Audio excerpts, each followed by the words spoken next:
Hi, this is Andy Doctor. If you use T-Mobile home internet, you may use this famous Trashcan modem. Okay, fine. It's called Nokia 5G21. It's a great machine.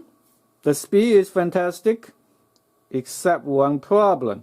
It could overheat easily, and when that happens, the machine will freeze. You will lose internet. Everybody in the house screaming, and you have to unplug the power, restart the device to get your internet back. And it might not last for too long. What's going on here? Well, this device does not have an internal fan for cooling. It relies on passive cooling for the air to circulate from the bottom to the top. That's all. And that's why it could overheat easily.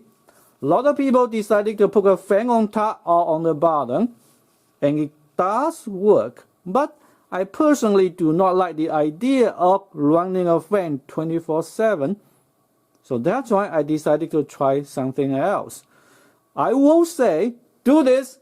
If that doesn't work, then get a fan. In fact, one of my friends is doing it, so I know which fan to get. I give you a link in the description to Amazon for you if you want to get the same one. Anyhow, what should you do? First of all, make sure that your device is straight up. Again, cooling of this device relies on air going to the bottom to the top. And hot air goes straight up. If you put it sideways, guarantee it's going to overheat, no matter what. And make sure your device is in an open area. You shouldn't have anything on top.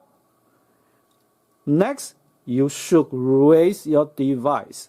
If you put it straight on the bench, all you have is going to be those openings for the air to go into it. Now look at my base. I have a big opening here. I put my device on top. The air will go from the bottom, a much bigger space, to the top. So that will help the cooling a lot. Lastly, make sure you put it at a cooler location. If you could, leave it in the basement, because the basement is usually cooler and the temperature is almost constant for the whole year. After I did that, it runs fantastically. It haven't overheated yet. So again, try this, and if it really doesn't work, then go ahead to get a fan and either put on the bottom or on top. I would think on top is better, and a link in the description is available to you. If this video is helpful for you though, I hope that you can like this video, or even better, subscribe to my channel. Thank you very much for watching. I will see you in the next video. Bye bye.